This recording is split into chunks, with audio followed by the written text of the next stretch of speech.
Action by Recreation Department employees Wednesday saved the life of a 16-year-old Johnny Spencer James. James of Pasco Street was swimming in the Robinson True Blood pool on Day Street when he got his hand stuck in the pool's drain some 10 feet below the surface and apparently panicked.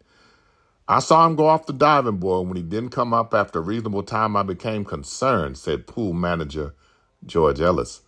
Ellis directed volunteer lifeguard Robert Beard to dive in after the boy.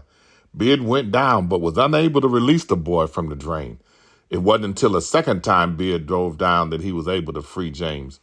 Immediately after bringing James to the surface, Ellis applied mouth-to-mouth breathing while a third lifeguard, Robert Bryant, applied external heart massage.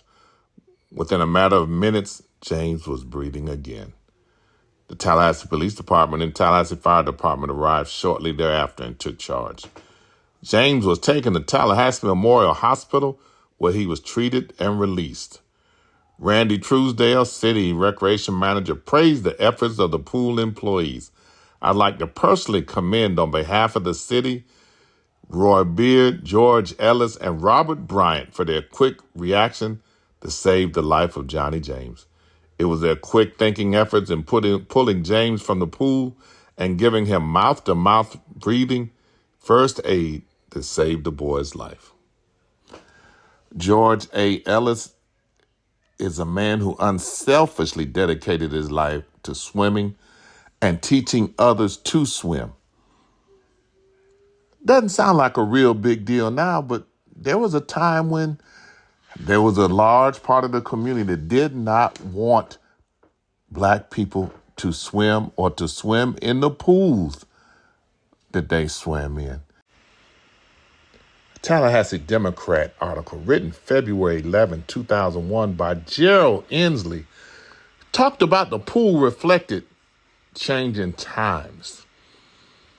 It spoke of a political heritage dating back to a 5-summer span in the 1960s when the all-white Tallahassee City Commission closed all 3 city pools rather than allow them to be integrated. The first closing came in summer 1963 after black college students tried to integrate the pools at Levy and Myers Park. The City Commission reopened the pools in spring 1964, only to shut them down again in July after local black children attempted to integrate the Levy Park pool. For the next 3 summers, the City Commission kept the pools closed. More than 150 white residents took out a full-page ad in the Tallahassee Democrat asking for the reopening of the pools. Letters poured into the newspaper, one writer suggesting Tallahassee assign a role to each one of the 3 pools: whites only, blacks only, and integrated. In August 1967, the City Commission reluctantly allowed a straw ballot on the issue, but ignored the results after voters narrowly approved the reopening of the pools.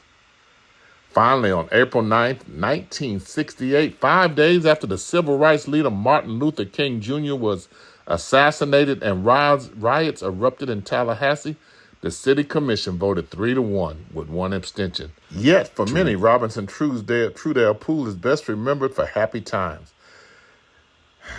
Admission was 15 cents for children. The pool reached capacity early on hot days, and children would wait in line until others left so they could be admitted. Teens would gather for Saturday night splash parties. It was a big deal in the black community to have a pool, said Tallahassee businessman Irvin Holliday. The pool also disproved the stereotype that blacks can't swim.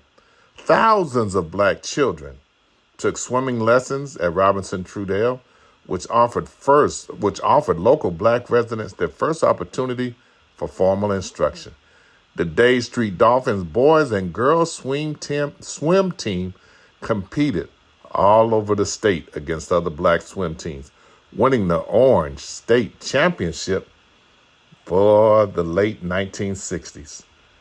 Stars included George Ellis and Holliday, Florida A&M University attorney Bishop Holliday, and his sister Marilyn, a Miami attorney, Tallahassee attorney Fred Flowers, and corporate executive Hansel Tooks and educated J.R. Lee. Jr.